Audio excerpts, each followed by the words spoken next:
Hola a todos, muy buenos días y muchas gracias por acompañarnos el día de hoy. Gracias por estar al pendiente de nuestras publicaciones, al pendiente de la comunicación que tenemos para ustedes. Y pues bueno, espero que hoy tengamos un día donde podamos aportarles mucho a ustedes, a sus organizaciones.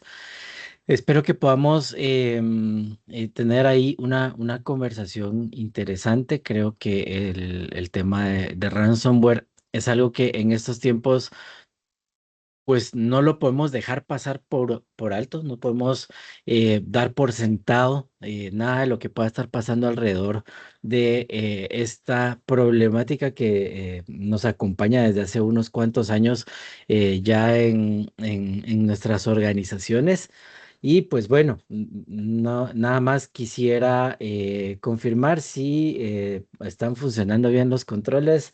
Por ahí tenemos nuestro chat donde ustedes pueden interactuar con nosotros. Ahí estaremos al pendiente de las comunicaciones, de lo que ustedes tengan ahí a bien acompañarnos a decirnos. Y pues bueno, el objetivo es que de la mejor manera que podamos poder apoyarles en respuestas de lo que sea necesario. También, pues ahí sí estamos todo bien. Si tenemos ya sonido y todo, pues vamos a iniciar. Eh, hoy en especial, como les decía, uno de los temas que nos trae a la mesa y que queremos nosotros tener este conversatorio específico es acerca de los temas del ransomware. Ransomware es una piedra en el zapato que tenemos desde hace unos cuantos años ya, todos los que nos dedicamos a este mundo de la tecnología. Hemos vivido, hemos ya tenido experiencias algunos, hemos visto cómo organizaciones de todo tamaño han sufrido problemas de este tipo de ataques.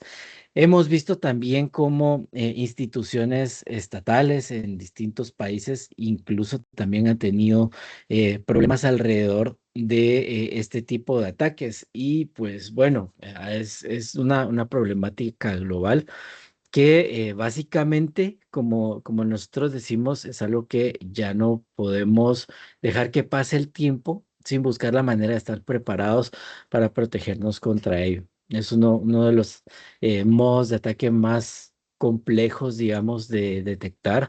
Incluso, pues, no hay forma en la que podamos decir vamos a estar pendientes y si algo pasa, pues nos recuperamos en ese momento. Yo creo que es algo en lo que tenemos que estar em, preparados con tiempo, porque una vez sufrimos de un ataque, pues no hay más allá que hacer. Entonces, pues bueno, todo está en el tema de la preparación. Ahí es donde todo manda. Y bueno, pues para ir arrancando por acá, yo me presento, mi nombre es Hugo Alfaro, yo estoy en el área de nube y data center para SPC Internacional, estoy basado en Guatemala, atendemos a todos los países de la región, estamos desde Guatemala hasta Panamá y también en República Dominicana. Hemos estado trabajando con muchos de nuestros clientes en este tipo en la resolución de este tipo de problemáticas y pues de ahí viene mucho de lo que vamos a hablar, de las experiencias, de lo que hemos visto, lo que la teoría nos dice, etcétera. Entonces, pues bueno, ahí como les comentaba al principio, está el chat abierto. Ustedes con todo gusto pueden ahí acompañarnos. Tengo un equipo también que me está apoyando ahí. Entonces, pues vamos a buscar tener una respuesta para todas sus inquietudes. Pero bueno, para ir iniciando nuestra presentación. la denominamos pues más allá del respaldo, el arte de la continuidad en la era del ransomware.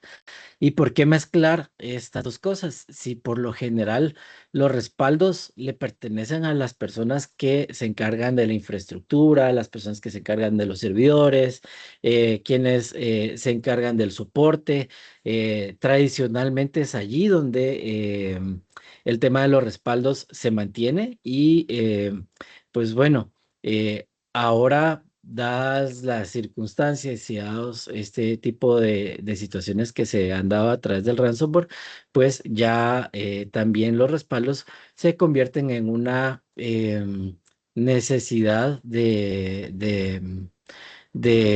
aplicar controles o mecanismos de ciberseguridad. Aquí pues viene el tema de la resiliencia y yo creo que esa es la clave principal. Cuando hablamos de este tipo de cosas, la resiliencia va a ser importantísima. ¿Cómo vamos a medir nosotros la capacidad de resiliencia? ¿Cómo vamos a medir el tiempo y la forma en la que vamos a trabajar?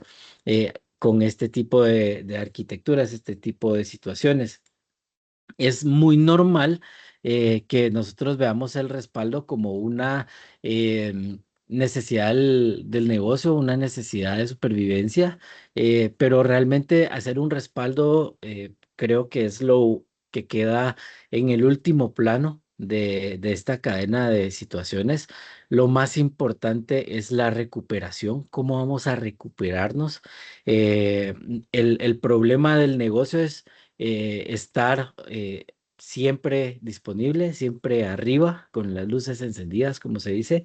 Eh, Mientras que cuando estamos hablando de respaldos, pues sí es una tarea operativa que por lo general el equipo de TI se encarga, pero pues la persona que tiene a su cargo la recuperación, yo creo que es la que...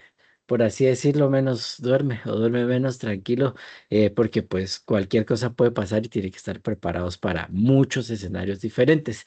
Entonces, el arte de la continuidad en la era del ransomware es algo sumamente importante. eh, Tener claro las arquitecturas, las soluciones, las formas en las que vamos a cubrir la necesidad del negocio. Eso es sumamente importante. El negocio por lo general nos va a pedir que tengamos una capacidad de recuperación. Se habla mucho del tema SLA, entonces vamos a tratar un poquito a profundidad ese tema un poquito más adelante. Pero bueno, vamos a hablar un poquito de este detallito. La pregunta ya no es si vamos a sufrir un ataque y tampoco ya es importante cuándo. La pregunta es qué vamos a hacer cuando esté pasando. Eh, Les decía al principio que esta modalidad de ataques de ransomware atacan a organizaciones pues de todo tipo. Hemos visto organizaciones de todos tamaños, de gobierno, educativas, comerciales, lucrativas y no lucrativas, que se han visto envueltos en algún tipo de ransomware, que pues no precisamente es la pantalla pidiéndome un rescate, sino también va desde la data que puedan secuestrar y que pidan un rescate por ella. Hace unos años hubieron oleadas importantes, por ahí tuvimos, yo creo que el primer problema global que se notó de un ransomware fue aquel famoso WannaCry que le pegó a Telefónica, una compañía gigantísima global, con todos los mecanismos de seguridad, con todos los mecanismos necesarios, pero siempre encontraron los ciberatacantes pues una manera de entrar hacia donde ellos querían. Encontraron una forma en la que había una vulnerabilidad explotable que les permitiera ingresar en el centro de datos e incluso distribuirse dentro del centro de datos y permitirse atacar a los sistemas, bloquear máquinas, etcétera, y pedir un rescate. Bueno, ese fue, digamos, la primera gran historia alrededor del ransomware. De ahí han venido muchas otras cosas.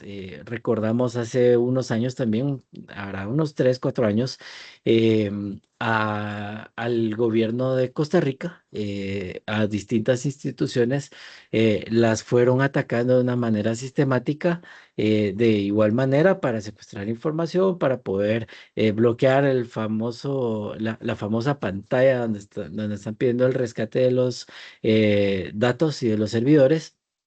Este, eso fue un ataque, pues que incluso los atacantes se lucieron diciendo quiénes eran ellos. Un poquito más hacia acá, podemos hablar de ataques que tuvieron por ahí un proveedor de servicios de infraestructura de nube, que también fue muy sonado en nuestra región. Y recientemente, pues otra seguidilla de ataques que de repente tal vez no trascendieron tanto, que estuvieron enfocados en los países como Guatemala, que pues en Guatemala específicamente, eh, a distintas instituciones educativas y gubernamentales les llegaron avisos, notificaciones de una posible intrusión de ransomware. Pero en este caso no habían servidores bloqueados, no habían servidores con la pantalla donde les estaban pidiendo un rescate. Había notificaciones donde habían algunos cibercriminales que ellos estaban diciendo que tenían datos que los podían llegar a publicar, pedían cierta cantidad de dinero para poder mantener, digamos, la privacidad de los datos. Pero ahí es importante que tengamos en cuenta que una organización pues también tiene que tener los mecanismos suficientes para garantizarse que no va a tener una intrusión per se. Entonces, como decíamos aquí, la pregunta es qué vamos a hacer en ese minuto cero. ¿Cómo estuvimos preparados para poder recuperarnos cuando algo llegue a pasar, cuando ya estemos en el momento de quiebre? Y aquí, pues, el ransomware actualmente, como dice la presentación, ya no es un ejecutable que llega a la organización y que empieza a hacer cosas adentro de bloquear pantallas o sacar datos. Ya no es un pequeño grupo de hackers que de repente, pues, están probando suerte a ver dónde pueden ir a encontrar un poco de plata. Ahora es una industria. Es una industria, pues, muy lucrativa, sumamente exitosa, si lo queremos ver así, por la forma en la que actualmente están funcionando.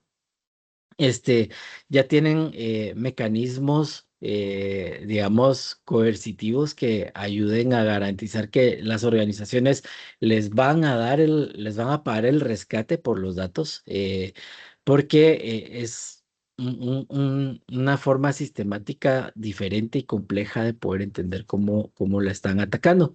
Entonces, si lo vemos en esta matriz comparativa que tenemos por acá, hablamos del ransomware tradicional. El objetivo del ransomware tradicional es acceder a los datos, ir a las bases de datos, ir a obtener información de clientes, de tarjetas de crédito, no sé, de direcciones, etcétera. Datos personales, datos que a una organización le preocupe que puedan estar vagando por ahí o que puedan ser vendidos. Al final todo esto se reduce en un tema reputacional que pueda estar afectando a las organizaciones. Entonces, esa forma tradicional enfocada en los datos es algo que tal vez ya no se ve tanto. ¿Qué está pasando en estos últimos años? Por acá lo tengo como el reto o el problema que está pasando en 2026. No es exclusivamente el 2026, viene unos meses atrás, y tal vez hasta un año. Es que el primer objetivo de los atacantes de ransomware es dirigirse hacia el catálogo de respaldos. ¿Qué hacen los cibercriminales? Pues entran a la organización de forma silenciosa, se arman de credenciales, se arman información, se crean entornos de acceso, incluso cuando sean detectados, poder encontrar o tener algunos backdoors disponibles, etcétera. Una vez ponen un pie dentro de la organización los cibercriminales, pues ahí empiezan internamente a indagar qué cosas pueden ser importantes. Pero eh, tal vez lo más crítico acá es que los cibercriminales lo primero que hacen ahora es ir a buscar las colecciones de respaldos, ir a buscar dónde tengo mis backups. ¿Por qué?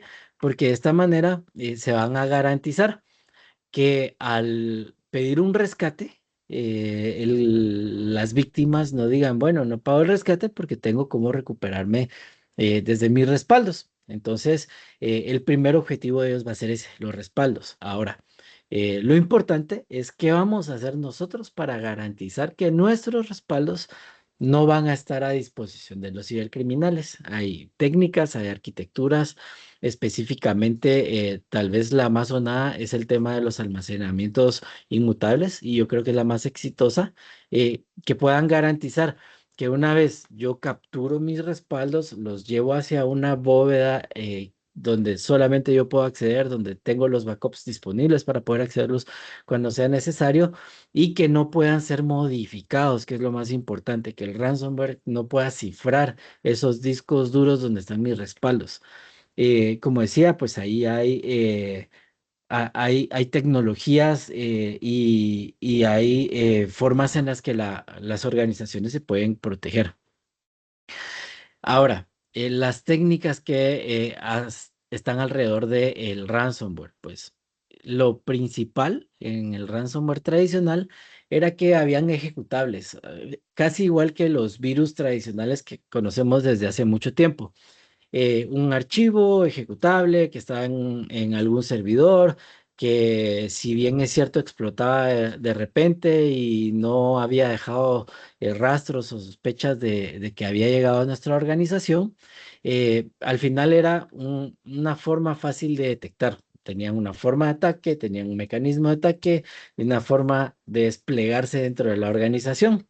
Volvemos al ejemplo de WannaCry. ¿Qué hacían? Pues llegaban a un servidor de archivos, se distribuía horizontalmente dentro de los centros de datos a través de un protocolo que pues ya no estaba soportado, que no era seguro, etcétera, etcétera.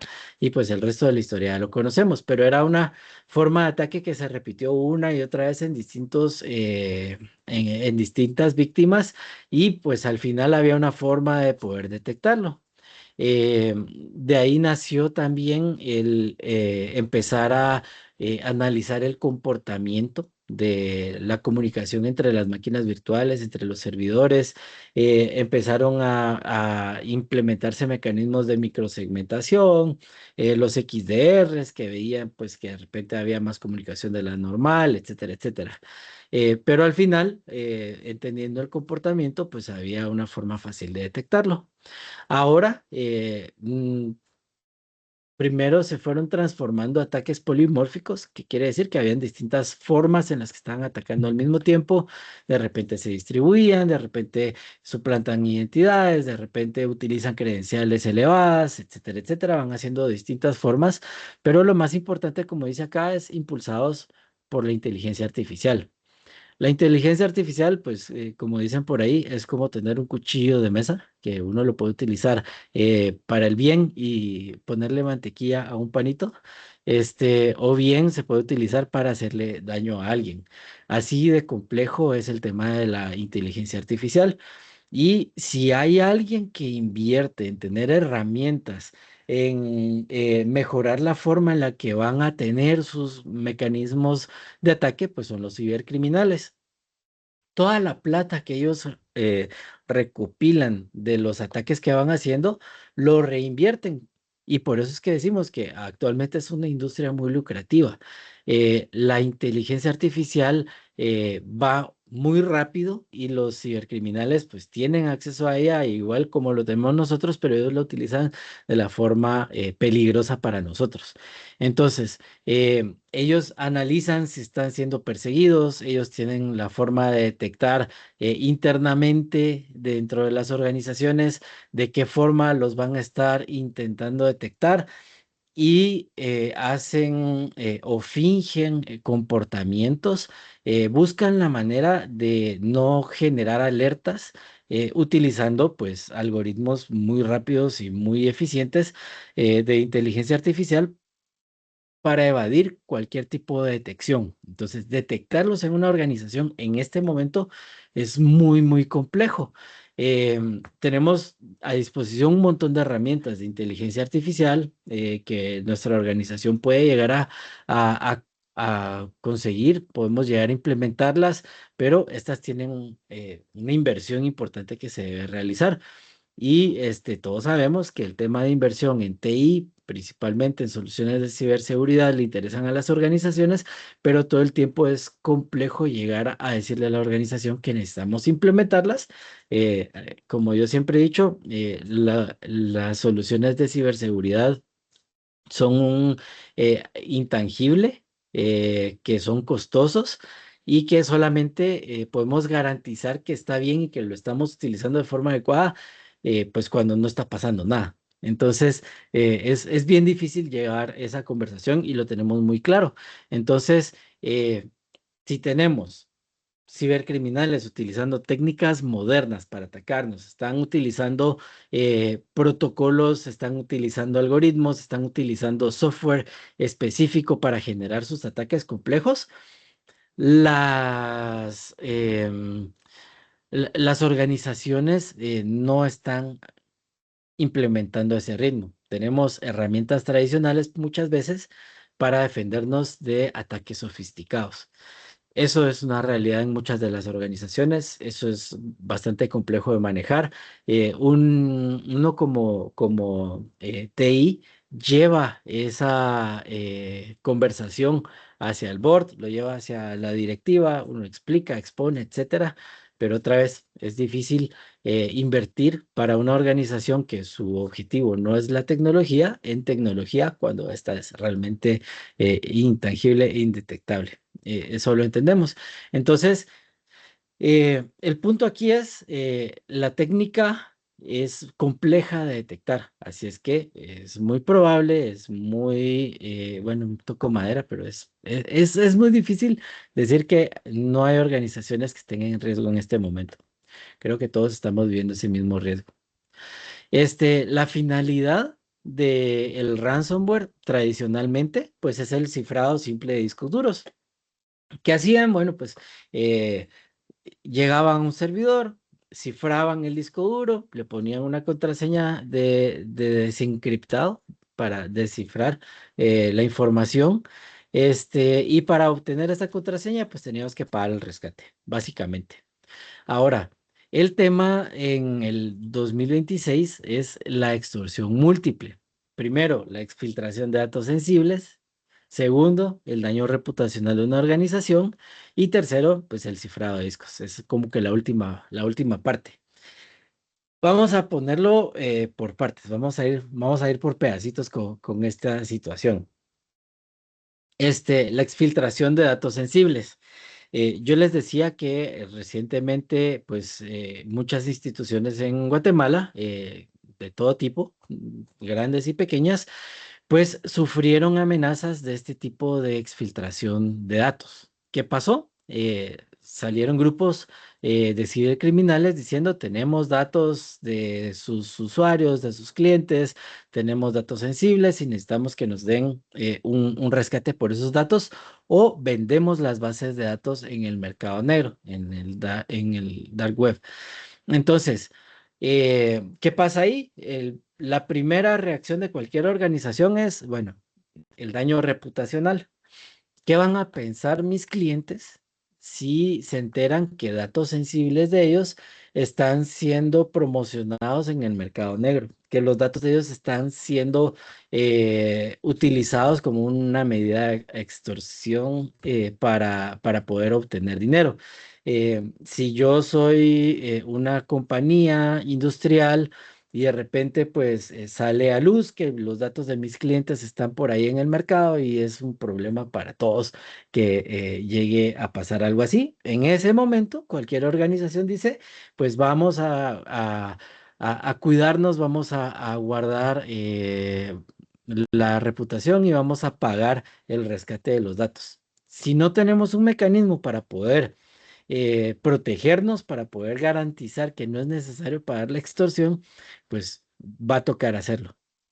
Entonces, la exfiltración de datos sensibles es algo de lo que sí nos debemos preocupar. Esto sí, realmente es algo en lo que el equipo de ciberseguridad se va a centrar.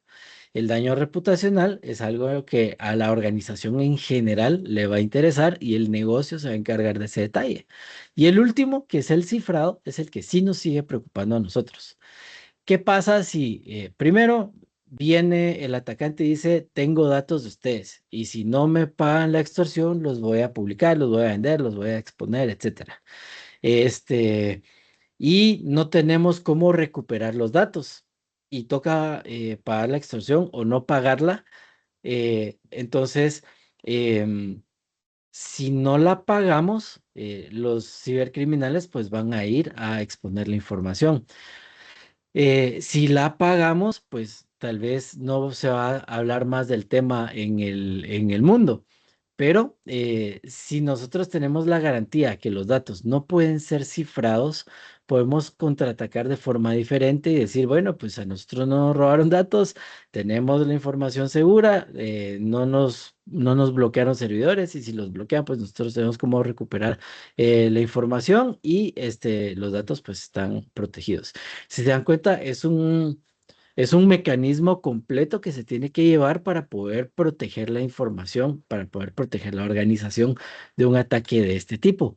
Entonces, para poder garantizarnos que estamos protegidos, pues vamos a tener distintos mecanismos. El ransomware en el 2026, pues requiere más inversión, requiere más atención, requiere más áreas involucradas en los temas de protección. Luego, pues, tenemos acá el atacante moderno. Él lo que hace es, como dice acá, corta la línea de vida antes de que podamos empujarte hacia el vacío. ¿Qué pasa? Si otra vez, si los respaldos son atacados, que es la línea que tenemos nosotros para protegernos ante cualquier cosa que pase, pues no queda de otra más que sí entregarle la extorsión y pues cuántos negocios van a estar felices de tener que pagar una extorsión. Entonces, los atacantes buscan la manera creativa de evitar ser detectados y segundo, de obtener la información necesaria, en este caso, pues los respaldos, eh, aislarlos, separarlos, bloquearlos, cualquier cosa que puedan hacer alrededor de ellos, incluso llegar a cifrarlos. El tener los respaldos en sitio puede ser un riesgo si no los tenemos bien protegidos. Tenerlos fuera de sitio y no tener nada en sitio, pues puede generar la complicación del tiempo de recuperación, la forma en la que vamos a recuperarnos, que vamos a hablar un poquito más adelante. Entonces, ¿cómo hacemos para poder protegernos de los datos? Pues existe también la posibilidad de utilizar distintos medios, como por ejemplo cintas. Las cintas siguen siendo vigentes y ahora más que nunca, pero nada nos garantiza que los respaldos de esas cintas ya fueron vulnerados tiempo atrás, desde que pusieron un pie en nuestra organización los cibercriminales. Entonces, tenemos que proteger esa línea vital que necesitamos que nos proteja, que necesitamos tener la garantía que no se nos va a perder. Entonces, acá un poquito de lo que decía, la realidad financiera del tiempo de inactividad. Un ciberatacante hoy no es un incidente de TI, es una crisis financiera, organizacional. Saber que el atacante ya ha buscado los respaldos, que ya accedió a ellos, que ya los tiene ubicados, pues ahí nada más nos queda empezar a contar, pues cuál va a ser el impacto que va a tener el negocio si es que nos logran apagar la operación. Eso es una realidad bien dura. Y ahí vienen cosas importantes, como les decía, aquí ya hablamos de la recuperación, no de los respaldos. Si hablamos de la recuperación, hay dos componentes importantísimos que forman parte de la ecuación, y es el RPO y el RTO. ¿Qué nos representa esta gráfica? Voy a poner por acá el puntero para poder trabajar sobre esto. Bueno, tenemos que cuando sufrimos un ataque, el ataque, como dice acá, en el minuto cero, es cuando explota el ataque de lo que sea, el ransomware, o la forma de ataque que nos estén haciendo.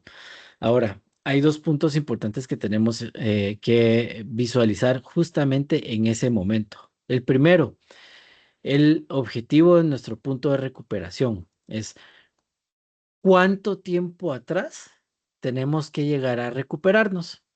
¿Qué quiere decir esto? En mi punto último de respaldos utilizable, que no fue atacado, que lo puedo ir a traer a mi biblioteca de cintas y esperamos que esos no estén contaminados, es hacia el que me voy a ir. Voy a ponerle un tiempo, el de las 12 de la noche de anoche. Ese es el último punto al que yo me puedo recuperar. Si todo está bien, pues qué bueno, a ese respaldo nos vamos a ir a recuperar. Ahora, ¿qué pasa con todos aquellos cambios que existieron en este espacio que tenemos acá? Mi backup fue a las 12, de las 12 a las, no sé, 3 de la tarde, que fue el ataque. Tengo transacciones que estuvieron pasando en las bases de datos, tengo cobros, tengo facturación, tengo, no sé, producción, tengo un montón de datos que pudieron estar pasando en ese momento y todos esos literalmente los voy a perder. ¿Por qué? Porque las herramientas tradicionales de respaldos, pues me van a llevar a tener un punto de restauración muy lejano. Si voy a los respaldos que están en cintas, pues va a ser hasta acá hacia donde voy a ir, al de las 12 de la noche. Entonces, pues, ¿cuántos datos vamos a estar perdiendo ahí? El otro punto importante, después del ataque, tengo que pensar cuánto tiempo me va a llevar recuperar los respaldos. Aquí vamos a hablar de la arquitectura que estás utilizando para hacer los respaldos. Cuando decimos el tiempo objetivo de recuperación, ese tiempo objetivo de recuperación va orientado a si mis respaldos están en discos, que sería lo ideal. Tengo los respaldos en discos en sitio y desde ahí puedo empezar a recuperarme rapidito, puedo empezar a poner la operación en funcionamiento lo más pronto posible. Pero si esos respaldos en discos no son utilizables porque fueron cifrados, porque los atacantes los bloquearon, lo que sea, entonces tengo que recurrir a la siguiente copia que tenía. Como les dije en el ejemplo, pues eran mis backups que están en cintas, que ahora están en el sitio, no sé, en la caja de seguridad del banco. Entonces, pues tengo que ir al banco a buscar la cinta, pasar el protocolo de inspección para garantizar que soy yo quien lo fue a traer. Traigo mis cintas de vuelta. Si es backups incrementales, traigo mis varias cintas. Si es un backup full, pues voy a traer mi cinta. Luego la pongo dentro de la librería de recuperación o en la librería de respaldos. Y al ser un backup lineal, pues va a llevar un tiempo significativo en reconstruir los datos para poder recuperarlos. Y como decía, si es un backup incremental, pues voy a tener varias cintas que tiene que leer de forma lineal la unidad de cintas para que puedan recuperarse los datos desde ahí. Entonces, eh, voy, traigo mi cinta, la leo, se tarda un tiempo, tengo que leer las distintas más cintas de los puntos de restauración, se rehidrata, se reconstruye la data y ya tengo mi infraestructura lista. ¿Cuánto tiempo pasó ahí? Vamos a ponerle un número, 8 horas. Entonces, si mi ataque fue a las 3 de la tarde, a eso le sumamos, vamos a ir por la 1, 2 de la mañana recuperando datos de mis cintas, y encima de todo, pues estoy recuperando datos de las 12 de la noche del día anterior. O sea, aquí ya durante todo este tiempo la organización ya no estuvo trabajando. Digamos, ya no pierdo datos transaccionales, pero ya no pude hacer transacciones durante este tiempo. y ahí pues viene la complejidad. Lo ideal para reducir este RTO es tener respaldos en discos. Tener esos respaldos en disco significa que me evito tener que ir al banco, a la caja de seguridad, me evito tener que ir a buscar ese protocolo, me evito tener que leer las cintas kilométricas para poder garantizar los datos, me evito el tener que rehidratar los datos, etcétera. Recuperarme desde discos es mucho más sencillo. Ahora bien, el estar mis backups en discos en sitio, pues están corriendo el mismo riesgo de ransomware que sufrieron todos los servidores que tuve yo en el minuto cero del ataque. Entonces, si yo no tengo una arquitectura, si no tengo un mecanismo adecuado para almacenar mis respaldos como un almacenamiento inmutable, pues entonces mis respaldos no van a estar disponibles. Lo ideal son las cintas. Quería dejar bien claro esto. Entonces, el ir a traer mis respaldos a las cintas o a los discos duros cuando están cifrados es bastante complejo.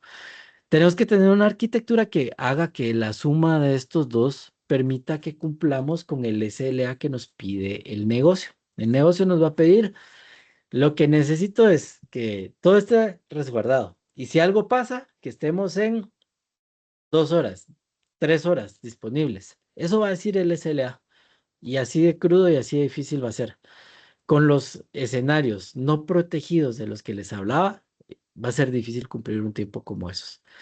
Entonces, aquí viene el juego importante y es donde nosotros nos metemos a el tema de la conversación con el negocio.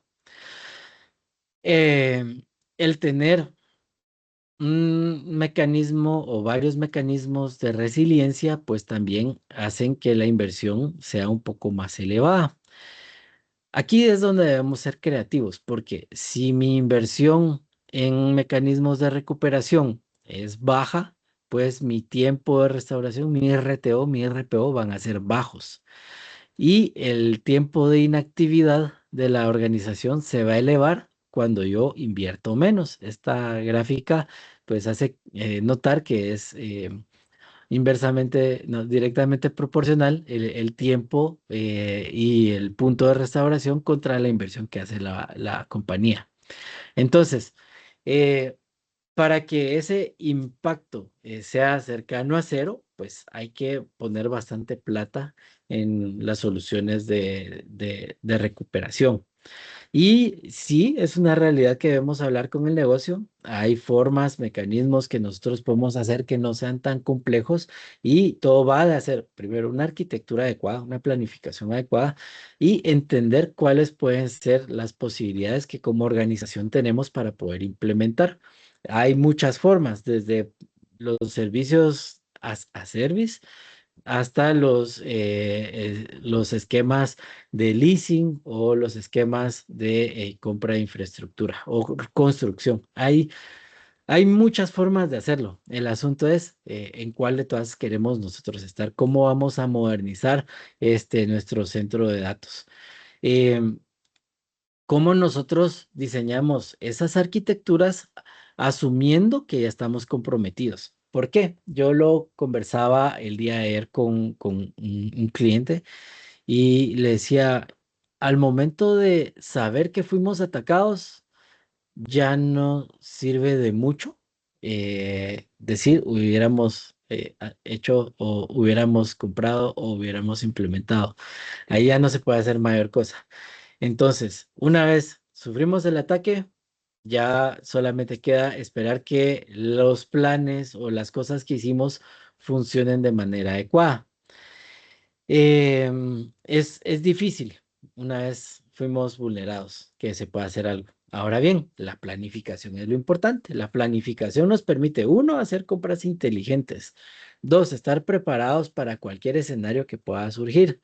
Tres, garantizar que no vamos a tener problemas en el futuro por cosas que puedan llegar a cambiar, porque si hicimos una planificación adecuada, nos preparamos para lo que venga y nos preparamos para cómo venga. Entonces, eh, Aquí tenemos que pensar especialmente en esto que ponemos por acá. El almacenamiento tradicional ya no es suficiente. Almacenar mis backups en discos duros tradicionales pues, ya no da para más. El tener solamente una copia de mis respaldos, tampoco me va a dar certeza de que voy a poder recuperarme. Eh, Uno, tenemos que pensar en mecanismos modernos que nos ayuden a garantizar que vamos a poder recuperar nuestros datos de la forma adecuada cuando sea necesario. Necesitamos garantizar que vamos a estar preparados en el momento que ocurra, como ocurra y lo que ocurra. Tenemos que estar preparados para muchas opciones. Em, lo único que nos queda es saber que somos objetivo en cualquier momento. O sea, algún día se van a aburrir de atacar a los bancos, ok, las industrias de manufactura. Algún día se van a aburrir de atacar las industrias de manufactura, pues ok, la industria farmacéutica. Ya nos aburrimos de eso, el retail. Ya nos aburrimos de eso, las tiendas pequeñas, las instituciones gubernamentales, las educativas, etcétera. O sea, todos somos objetivo desde ya. Entonces, lo que tenemos que hacer es pensar que ya somos un objetivo de ataque, entonces ya tenemos que asumir cómo nos vamos a recuperar cuando esto llegue a pasar, porque va a pasar. Ese es el punto importante acá. Este, Hay un estándar que acá yo le digo el estándar de oro. Ese estándar de oro me dice que tenemos que pensar en nuestra arquitectura de una manera adecuada para poder garantizar la recuperación. Esa regla se volvió el estándar desde hace mucho tiempo. Antes era 3210. Ahora pues se le agregó un uno ahí del que vamos a hablar especialmente. El estándar de oro para la protección de los datos es la regla 32110 y la vamos a desglosar para que todos la tengamos clara. Eh, el número 3 significa que debemos tener por lo menos 3 copias de todos los datos importantes de la organización. Esas 3 copias nos van a garantizar que pues, el N+1, sabemos que pues, si una falla, la otra puede que falle, pero la otra seguramente no lo va a hacer. 3 opciones para poder recuperar los datos. El número 2 nos dice que estas deberían estar en 2 medios distintos. Disco para la velocidad, nube para escalamiento. Aquí, pues, como les decía, el tema de almacenamiento en discos me garantiza tener yo le llamo fast recovery en sitio, es como el caché de mi respaldo, el que me va a permitir recuperar los datos de forma inmediata con las cosas que tengo yo en mi red, lo que tengo yo en mi sitio. Yo tengo los backups acá metidos en mis discos, no sé, mi capacidad de retención local puede ser desde 3 puntos de restauración, o sea, 3 días atrás, 15, 20, 10 días, 6 meses. Ahí solamente va sumando la cantidad de discos que voy a tener que meter. Eh, pero al final, lo importante es tener una capacidad local que me permita tener copias de respaldo disponibles para poder obtenerlas cuando sea necesario, para poder ir rapidito a recuperar un dato, una tabla, una máquina virtual, varias máquinas virtuales, lo que sea necesario. Para escalabilidad, la nube. Aquí es donde empieza a formarse, digamos, las piezas que nos van a ayudar a ser creativos. Si yo puedo tener los últimos 3 días de respaldos aquí al ladito en mi data center, aquí en sitio, de donde yo puedo recuperar máquinas rápido, de cuando tuve algún problema, pues las voy a traer por ahí, pues ahí están mis discos duros locales. Esa es la velocidad. La escalabilidad es la necesidad de retención que tengo. Eh, Hay distintas formas de industria, hay distintas formas de legislación gubernamental, hay distintas formas en las que esto se puede ver. Aquí vamos a decir que lo importante es que podamos crecer de manera escalonada pagando por lo que usamos hacia un almacenamiento en la nube. Entonces, volvemos a describir el ejemplo. Tengo 7 días de almacenamiento de respaldos en sitio en mi data center y todo el historial que me pide la ley que tengo que tener los últimos 30 backups del mes y que tengo que tener los últimos 6 meses y que de repente tengo que tener incluso hasta 5 años de respaldos recuperables. Todo eso lo muevo a la nube. Almacenar en la nube backups que esperamos todos y que casi siempre pasa, no se utilizan. Es mejor meterlos a la nube. Allá pago por lo que uso, el almacenamiento es más barato, puedo tener las máquinas, los archivos y todo ahí almacenados y solamente los utilizo cuando de verdad los necesite, que pues es difícil que eso llegue a pasar. Tocará revisarlos en una auditoría, tocará revisarlos en algún caso fortuito, que de verdad no pasan muchos. Luego tenemos una copia fuera de sitio, aislada geográficamente. Eso puede ser desde tener una copia en un data center que esté a tantos kilómetros de distancia en discos duros, o bien aquí es donde aplican las cintas. Puedo tener un medio de cintas magnéticas, mis respaldos, y sí llevarlos hacia la bóveda de seguridad del banco, donde pues no les va a pasar nada, garantizamos, hay ciertos tratamientos que se les deben dar, pero los vamos a almacenar ahí. Como les decía al principio, las cintas son una tecnología que ahora más que nunca están vigentes. Es parte de las necesidades que tenemos en este momento, porque pues los riesgos de los almacenamientos, si no tenemos inmutables, y aunque tengamos inmutables, pues de todos modos tenemos que garantizar una tercera opción de recuperación, pues las cintas entran acá en juego. Es una opción que garantiza tener buenas posibilidades de recuperación. Entonces, pues ahí tenemos uno de esos que está fuera de sitio. Puede ser que hablemos del de la nube, puede ser que hablemos que ese almacenamiento del desborde de mi historial lo tengo en AWS, lo tengo en Azure, tengo mis discos locales, tengo mis cintas en la bóveda de seguridad, etcétera.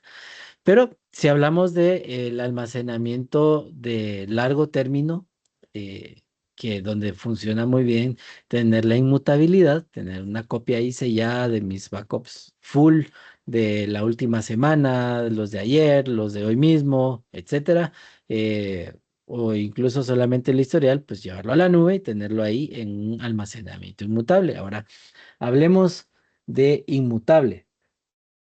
Igual, como les decía, por ahí tenemos un chat y si tienen alguna duda, pues con todo gusto estamos por aquí un poquito. Estoy al pendiente de ese chat. Bueno, ¿qué es inmutable? Inmutable es un sitio donde yo llevo a depositar mis datos, donde hay un protocolo, una cadena de garantía de que el que me está entregando los respaldos me los está entregando en cierto formato, me los está entregando en este lugar, me los está entregando a cierta hora, con ciertas credenciales que solamente pueden llegar a escribir datos. Adentro hay una política que dice que todos los datos que ese sistema reciba no van a ser modificados por ningún motivo durante el periodo que le digamos, el periodo de retención que le digamos.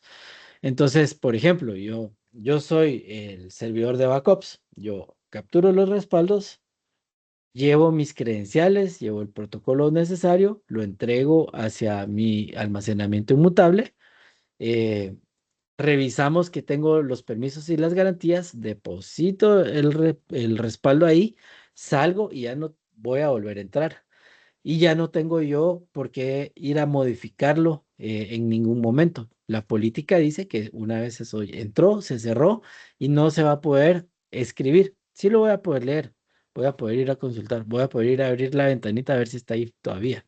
Puedo ir a probar si al traer datos de ahí, los datos pueden ser utilizables todavía. Lo que no puedo hacer es ir a hacer cambios a nivel de bloque en esos archivos de respaldos que fueron almacenados ahí. ¿Por cuánto tiempo? Lo que la política diga, lo que el protocolo tenga escrito que va a ser necesario que los respaldos estén ahí almacenados.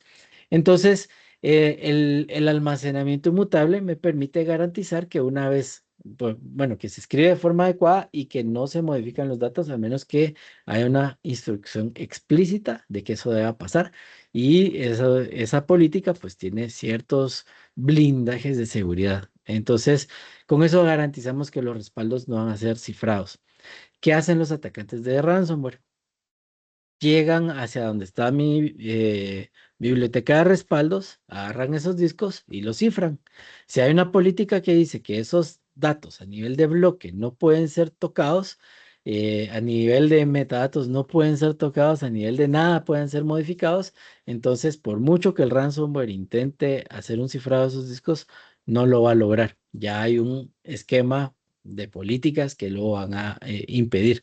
Entonces, ese es el almacenamiento inmutable. Ahora, ¿cómo puede ser el almacenamiento inmutable?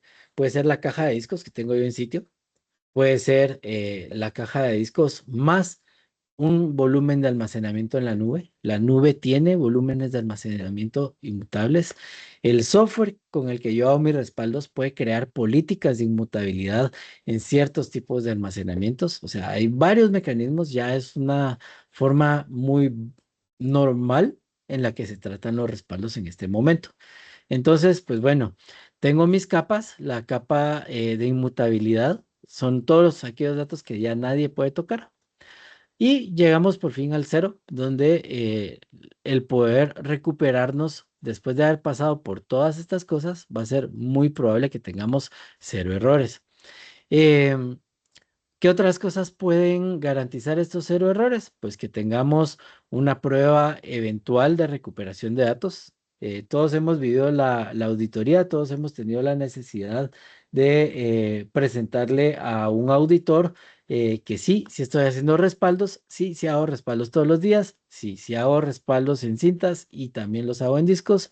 Sí tengo una copia de mis respaldos fuera de sitio, sí tengo un almacenamiento inmutable. Pero entonces, ¿usted cuándo prueba que todo eso va a funcionar? O sea, va a llegar a su día cero, va a sufrir un ataque y estos van a servir. ¿Cómo los va a recuperar? Hace ejercicios de recuperación, etcétera. Entonces, eh, hay softwares, y en este caso, pues nosotros somos partners de Beam Backup and Replication, para ponerle un nombrecito, una marca que permiten hacer ejercicios de recuperación de datos eventualmente. Ahora, hay un problema tradicional, backups con soluciones tradicionales requieren que yo haga una recuperación tradicional y muchas veces eso significaba hacer que la organización se detuviera, hacer que la organización durante las horas del ejercicio, el tiempo que paso en recuperar, el recuperar los datos y el verificar y validar que esos datos son recuperables y utilizables, ahí tengo que detener la operación. Ahora, con herramientas como Beam Backup and Replication, de la que les hablaba, pues puede hacer ejercicios de recuperación. Un lunes al mediodía, yo decido hacer una prueba, selecciono las máquinas virtuales, estén en almacenamiento inmutable, estén fuera de sitio en la nube, estén en mi backup del Fast Recovery. De ahí, de cualquiera de todos esos, creo un sandbox y levanto mis máquinas virtuales, veo que funcionen, si lo quiero hacer manual, o bien puedo programar para que la misma herramienta lo haga eventualmente. Hay varias funcionalidades que permiten que cuando yo hago mi respaldo, pues al finalizar el respaldo, este pueda ser ejecutado, pueda ser probado, pueda garantizar que las máquinas son recuperables, que el sistema operativo de las máquinas fue recuperable, e incluso puedo correr algún script si quiero hacer alguna prueba interna. Eh, Como no tengo tanto el objetivo de hacer un comercial, pero pues es una de las opciones, creo yo, más inteligentes en las que podemos tener este tipo de garantías. Almacenamientos inmutables. Vamos a hablar un poquito de los almacenamientos. Hace rato les decía, hay de todo tipo. Hay muchas formas en las que podemos tener los backups inmutables. Podemos tener un appliance que nació para ser un inmutable. Puedo tener un sistema de almacenamiento construido por mis propias manos, que pues hay muchas distribuciones de Linux que haciendo cierta jardinización podemos hacer que ese almacenamiento pueda gestionar políticas y garantizar la escritura y evitar la modificación de archivos, etcétera. Lo puedo hacer manual también. También puedo utilizar los almacenamientos de la nube que les decía, pues puedo utilizar un almacenamiento cloud que ya nació para ser inmutable. Entonces hay muchas formas. ¿Qué marcas? Pues Lenovo, Dell, HP. Exagrid, Pure Storage, bueno, la voy a tener ahí. Sistemas de almacenamiento, pues de todo tipo. ¿Cuáles? Los que sean compatibles con la herramienta de respaldos que usamos. Yo les hablaba de BIM, hay otras herramientas. Hay que garantizar que esa herramienta sea compatible con ese almacenamiento. Ahora, si venimos hablando desde el principio de hacer compras más inteligentes, de buscar la forma en la que hagamos rendir más la plata por lo complejo que es que nos den presupuesto para ese tipo de soluciones, pues ahí entran ya las distintas capas que van poniendo que pues un almacenamiento maneja de mejor manera la compresión, otro la duplicación, que de repente el protocolo, que de repente el script, etcétera. Eh, Tal vez una de las buenas recomendaciones, buenas prácticas va por Exagrid, que ya es un almacenamiento que nativamente puede ser utilizado para este tipo de cosas y que los procesos de inmutabilidad no son ajenos al sistema y que se integran perfectamente con soluciones de respaldos como BIM.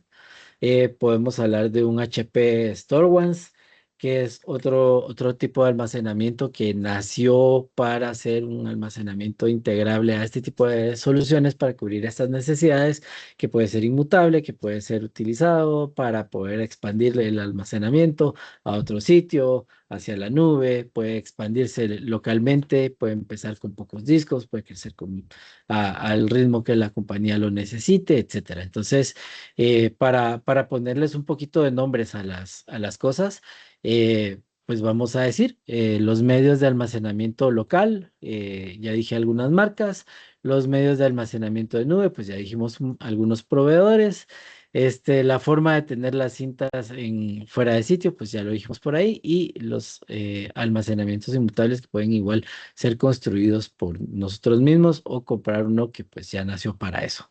Hay un montón de formas en las que podemos garantizar la seguridad de esos datos contra el cifrado de un ransomware.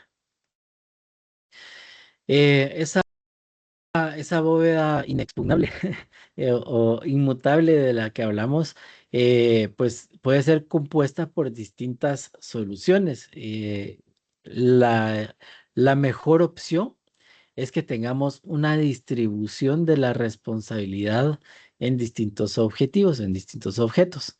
Eh, como dice el dicho, no poner todos los huevos en la misma canasta. Podemos hacer una distribución de los respaldos según la necesidad que tengamos.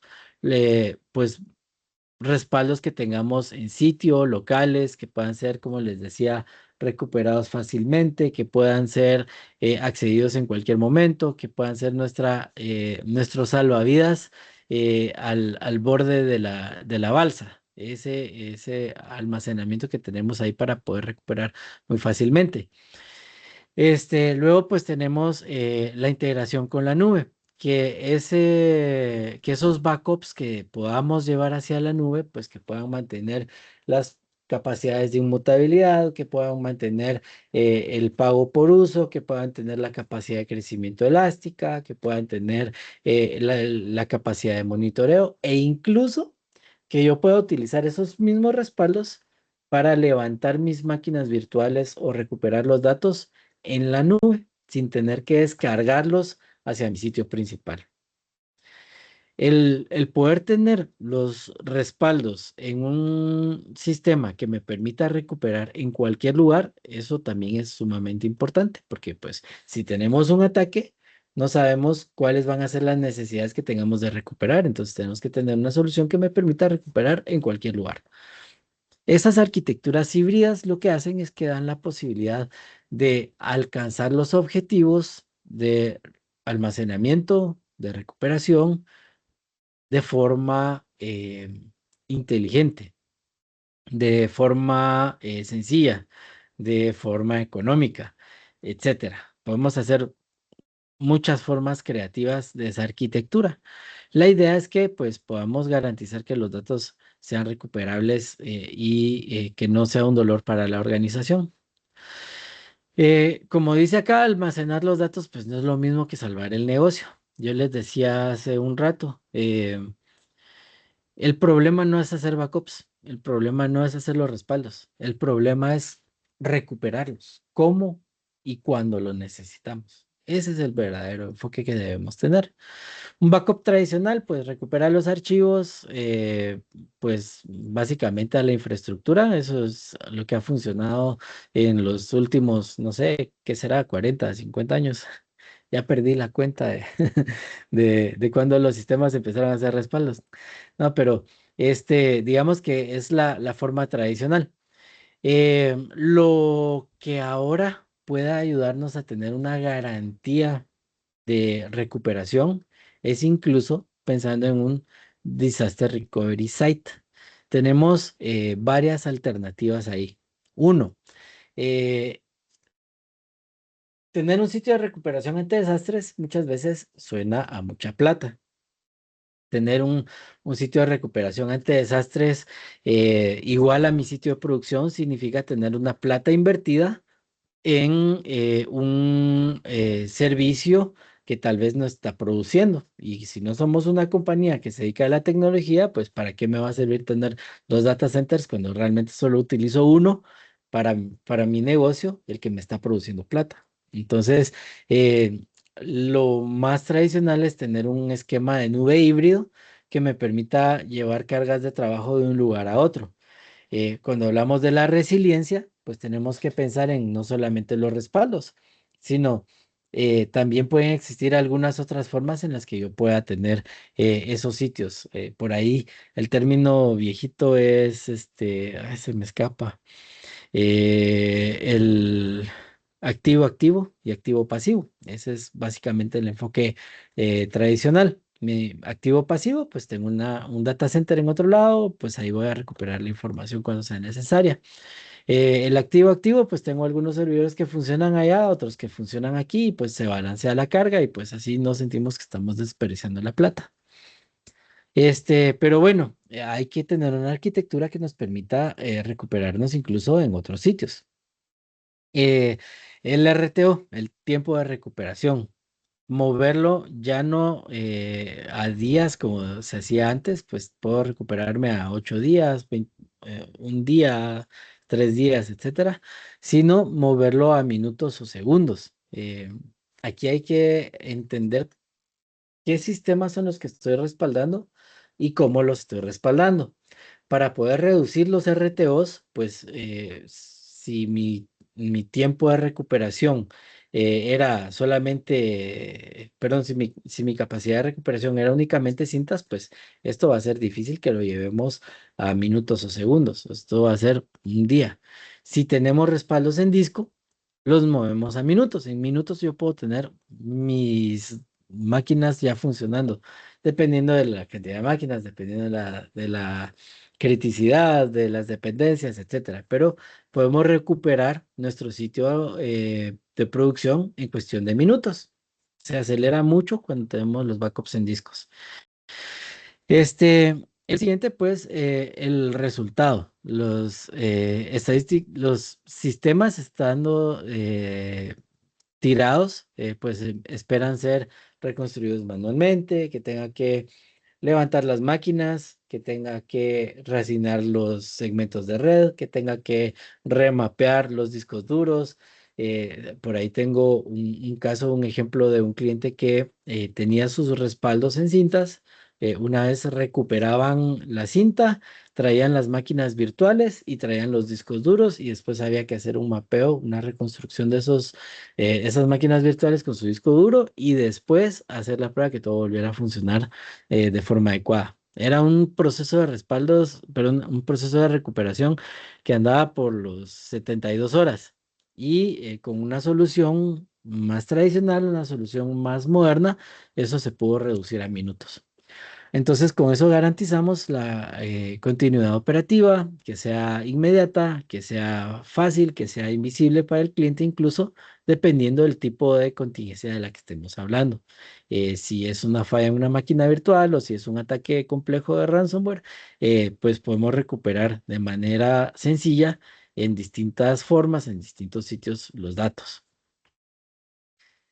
Em, ah, Luego tenemos por acá. el tema de la evasión del riesgo. Este término también es algo que se empezó a utilizar hace unos años cuando los procesos de máquinas virtuales empezaron a hacer posible integrar nuestro data center hacia la nube o hacia sitios alternos. ¿De qué se trata esto? Pues el avoidance. Em, Voy a poner un ejemplo. Este es mi sitio principal, este es mi data center local, aquí tengo mi producción, mis bases de datos, tengo mis usuarios, aquí en la oficina, todo bien. Pero tenemos nuestro data center en un lugar donde puede ser susceptible, no sé, voy a ser exagerado, a un tsunami, una inundación por lluvia, a un terremoto. Entonces, qué hace esto? Si yo tengo la capacidad de enterarme que mi sitio principal, mi data center, está en riesgo, que puede llegar a pasar cualquier cosa, que yo tenga una forma de mover mis cargas de trabajo temporalmente hacia un sitio alterno, hacia un sitio, por ejemplo, como la nube. Acá lo tenemos en nube extendida, que sería Azure y AWS. En la nube sabemos que pagamos por lo que usamos. Entonces, como en la nube estamos pagando solamente por lo que usamos, podemos tener todo el escenario preparado para poder tener mi sitio de producción funcionando allá sin que lo tenga funcionando. Tengo toda la infraestructura, tengo todas las redes, tengo todos los switches, tengo las VPNs ya preparadas, tengo las máquinas virtuales para los usuarios, que si tengo virtualización de escritorios, pues ya los tengo ahí preparados. Tengo todo listo, pero no encendido porque en la nube yo pago solo por lo que está encendido. Entonces, lo ideal es tener un sitio de este tipo para que ya esté preparado y si yo tengo una advertencia de riesgo, pues mover cargas de trabajo hacia ese otro lugar. Este, en la nube extendida, pues ya yo muevo mis máquinas, pasa el incidente, pasa la inundación, pasa la ola del tsunami, pasa el terremoto, pasó lo que fuera, mi operación siguió funcionando en este otro sitio. Eso tenemos que hablar de, primero, si lo quiero hacer a través de los respaldos, que yo tenga garantía que mis respaldos se están llevando hacia el otro lado, que las máquinas puedan estarse sincronizando, que puedan estarse replicando, este, que de repente pues tengo una plataforma de virtualización en mi sitio principal compatible con la nube, que me permita, no sé, si tener otra plataforma de virtualización con servidores dedicados o que si voy a poder recuperar las máquinas virtuales que yo tengo acá en una plataforma de virtualización en una forma de infraestructura como servicio en la nube. Entonces, yo decirle al negocio, voy a mover de acuerdo a mi necesidad, porque ahorita está pasando lo que sea, voy a hacer que mi sitio principal ahora sea la nube. Bueno, entonces empiezo a encender máquinas desde el respaldo, empiezo a encender las máquinas que fueron replicadas, o bien utilizo mi plataforma de virtualización para mover cargas de trabajo hacia allá. Ahí, des- cada uno de esos pues tendrá costos diferentes y cada uno tendrá pues necesidades específicas que podemos llegar a evaluar con ustedes. Al final pues tenemos arquitecturas diferentes que pueden atender distintas necesidades. Este, Al tener los respaldos copiados hacia la nube, es como dice acá, es como tener un clon durmiente, es tener ahí los respaldos disponibles. Les decía que herramientas de respaldos que puedan tener la capacidad de recuperar máquinas virtuales de plataformas de virtualización hacia la nube, pues existen. Otra vez voy a mencionar BIM, es con quien nosotros trabajamos y lo hace muy bien. Y los sistemas de almacenamiento de respaldo, si yo los tengo locales, pues también hay muchos que se pueden extender hacia la nube, que pueden replicarse a almacenamientos tipo Blob, tipo S3, que me permiten llevar almacenamientos basados en bloques hacia algún espacio de almacenamiento en la nube y tenerlos disponibles ahí para recuperarlos cuando sea necesario. Entonces, pues existen ahí distintas arquitecturas en las que podemos llegar a profundizar. La recuperación automatizada. Esta es otra de las opciones importantes. Tener una garantía de que cuando necesitemos recuperar el sitio, aparte de que pues sabemos que los datos van a poderse recuperar por la razón que sea, porque los hicimos hacia donde debíamos y los hicimos en el momento que correspondía, pues que esos respaldos se pueden recuperar.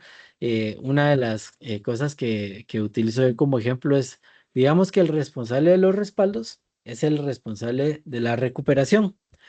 Pero si el desastre se dio de cierta manera que imposibilita al responsable de los respaldos ir a recuperarlos, ¿cómo hacemos? ¿Cómo garantizamos que se pueda recuperar?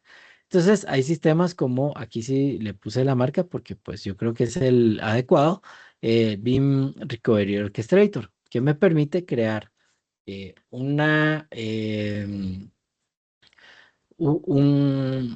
playbook donde yo describo el tiempo y la forma en la que se van a recuperar las máquinas virtuales. No es lo mismo eh, ir a mi sitio alterno y encender todas las máquinas al mismo tiempo. Lo más seguro es que no van a funcionar muchos de los sistemas.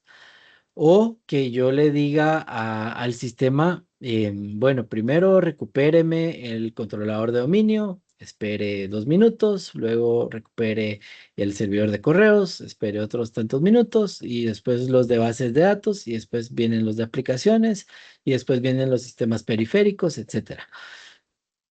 Encender de forma adecuada el data center es importantísimo para que pueda funcionar.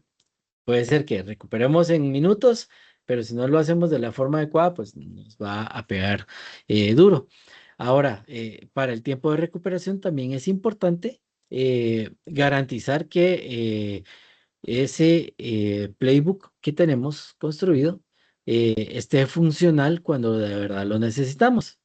Entonces, yo puedo a través de esta herramienta de BIM decirle, necesito que haga cada 6 meses un ejercicio de recuperación del sitio alterno en un sandbox. Entonces, ok, ejecutamos el playbook del orchestrator. Él recupera las máquinas virtuales y aparte me documenta cómo se recuperaron. Me dice si se recuperó bien esta máquina, esta no, esta se tardó mucho, esta se tardó muy poco. Usted dijo que esperara 5 minutos entre el controlador de dominio y el de bases de datos y no era necesario porque en 2 minutos ya estaban disponibles los dos. Y yo puedo ir haciendo ajustes en ese tiempo y la forma en la que se van recuperando para garantizar que al momento de una necesidad pues podamos hacer como muestra aquí la gráfica, un clic que me permita hacer una recuperación sencilla. Pues verificar la integridad de los datos y empezar a operar. El negocio en línea puede pasar, puede estar en minutos si todo fue bien planificado desde el principio. Por eso les digo, la planificación es lo más importante acá. Em, Luego, pues, tenemos que esa orquestación va a hacer que sea mucho más sencillo poder recuperarnos, la suma de todas las cosas que estuvimos hablando. El respaldo que pueda garantizar en sus distintas formas cómo se va a recuperar. Dos, la solución que utilicemos para respaldar. Tres, la capacidad de recuperarnos en distintos sitios. Todo esto es un anillo en el que tenemos que pensar y es mejor eh, pensarlo desde ahora, empezar de a poquitos. No conozco yo una organización que diga, ok, a partir de mañana vamos a empezar nuestra inversión millonaria para la solución de respaldos, los almacenamientos inmutables y el sitio alterno de nube. No conozco de una organización que haga eso, por lo menos en Latinoamérica. Entonces, ¿qué nos toca? Ir haciendo de a poquito las cosas. Por ahí me preguntan si vamos a compartir. Sí, sí, con mucho gusto. Les compartimos la presentación. Esta es para ustedes. También el video de la presentación va a estar disponible ahí en nuestro canal de YouTube, que se llama SPC Knowledge. Por ahí vamos a ponerles el vínculo también para que lo puedan acceder. Pero sí, ahí va a estar disponible. Se los vamos a compartir con mucho gusto. Bueno, les decía que ninguna organización va a decir de la noche a la mañana vamos a hacer toda la inversión. Empecemos de a pocos, empecemos a planificar. Una de las cosas importantes es cuando planificamos, al igual que un viaje, el comprar el boleto de avión con tiempo nos sale más barato que hacerlo el día que necesitamos viajar. Entonces, lo mismo, la misma técnica podemos aplicar en estos temas de tecnología. Ahora empecemos a dar los pasitos que nos lleven a tener algo como esto, un círculo operativo de recuperación y resiliencia. Em, el objetivo no es evitar el ataque, porque pues ya es bastante complejo y si lo queremos ver de cierta manera, hay muchos otros elementos que van a estar alrededor, que puede ser que funcionen, puede ser que no funcionen, que estén disponibles cuando realmente sea necesario. El objetivo es volvernos irrelevantes para los atacantes. Esa arquitectura impecable que nos permita convertir esa extorsión táctica inútil en un verdadero arte de continuidad corporativa. O sea, llevar a la organización esta información, esto que estuvimos conversando hoy, para que ellos tengan la garantía y la certeza que van a estar disponibles sus datos, que están siendo protegidos y que están siendo utilizados de forma adecuada. Hasta aquí lo que yo tenía para presentarles el día de hoy. Intenté no hacer un comercial de esto. Al final, pues sí vivimos de la venta de soluciones y de software y hardware, sí vivimos de los servicios profesionales que nosotros pues podemos apoyarles en hacer un assessment, poder hacer un dimensionamiento, poder empezar a trabajar paso a pasito, crear una ruta de trabajo que nos lleve a ese objetivo final que nos va a garantizar que podemos recuperar a la organización. Les digo, no quise convertirlo en un comercial porque soluciones hay muchas, formas hay muchas. Nosotros podemos ayudarles a ustedes a entender cuál es la que a ustedes les sirva, cuál es la que necesitan, pero lo podemos hacer en una llamada específica de uno a uno. Por ahí están nuestros contactos. Ahí nos encuentran en LinkedIn. Tienen seguramente un ejecutivo de cuentas. Si no lo tienen, pues entonces nos pueden dejar acá sus datos en el chat, si no lo hicieron en la reserva, etcétera. La idea es que hoy pudiéramos tener este panorama, que pudiéramos expandir el horizonte de lo que estamos viendo, que pensemos en que la organización necesita de nuestra creatividad. Nosotros necesitamos de esa creatividad para que pues económicamente sea viable para la organización, que podamos trabajar en conjunto, que podamos resolver el problema. Y cuando digo trabajemos en conjunto, pues TI con el negocio, que se alineen las necesidades, los presupuestos, y de esa manera vamos a poder conseguir muchas cosas. Entonces, bueno, no sé si alguien tenga alguna duda, algún comentario que quiera ponerlo por acá en el chat. Estamos a sus órdenes y pues ha sido un gusto el día de hoy poder conversar. Vamos a dar un par de minutitos ahí. Si alguien tiene algún dato que quiera compartirnos, por ahí veo que Milagro nos hizo favor de poner por ahí nuestros correos electrónicos, donde nos pueden contactar fácilmente. Este, también hay una encuesta que les agradeceremos que nos ayuden a responder. Eso nos ayuda a también ser más efectivos y mejores al traerles este tipo de contenido, que de por sí nosotros estamos intentando que sea pues más constante, sea muy constante. Como les decía, por ahí tenemos nuestro canal de YouTube. No sé si por ahí lo encontraste, Mila, y si no, pues déjenme buscarlo así rapidito. Para que puedan encontrarnos muy fácilmente. Ahí tenemos bastantes conversaciones de distintos temas, y pues ustedes pueden encontrar ahí más información. Vamos a ver por acá, ya lo tengo.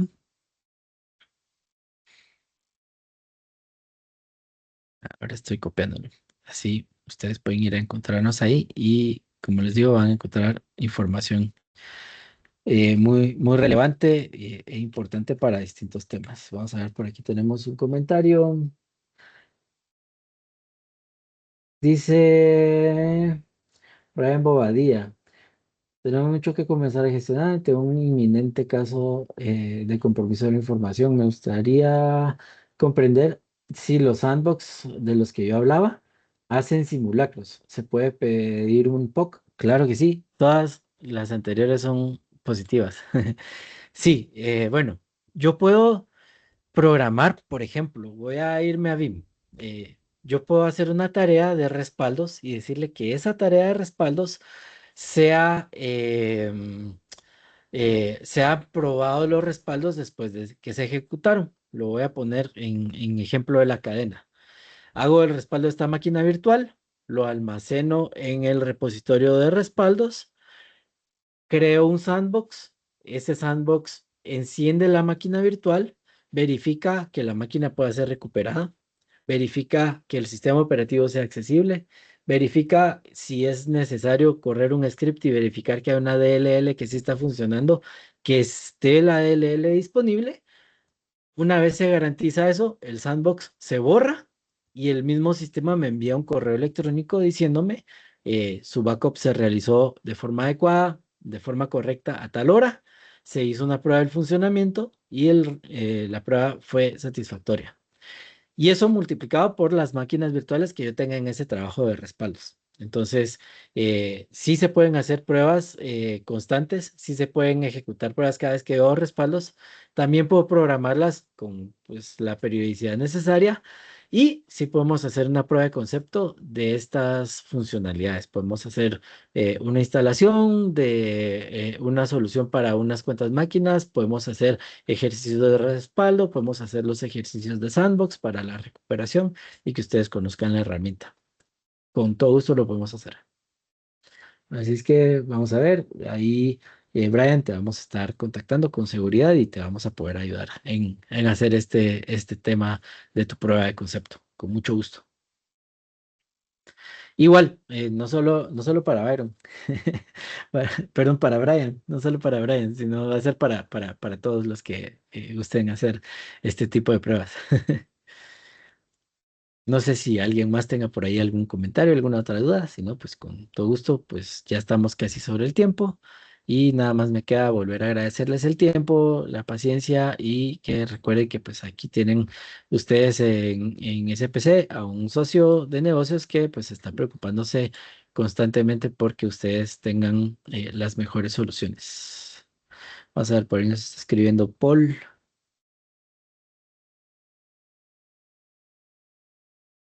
Vamos a darle un minutito.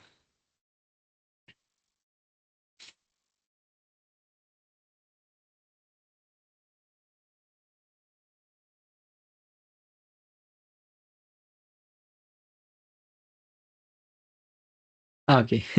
Ok, Paul, muchísimas gracias a vos por tu tiempo, gracias por estar ahí pendiente.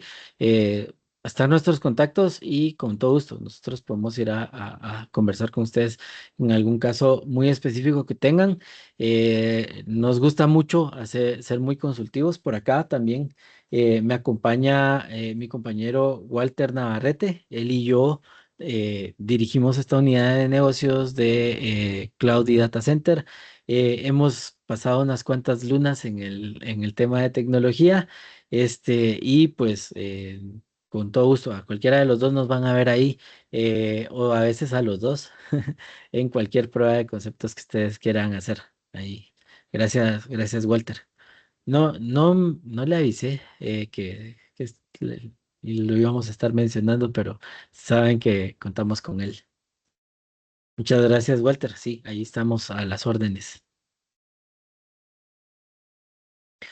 Bueno, entonces, ahora sí, vamos a cerrar la llamada. Les agradecemos mucho su tiempo, su paciencia y sepan que estamos aquí a las órdenes para cuando ustedes necesiten. Un gustazo y nos vemos en la siguiente sesión.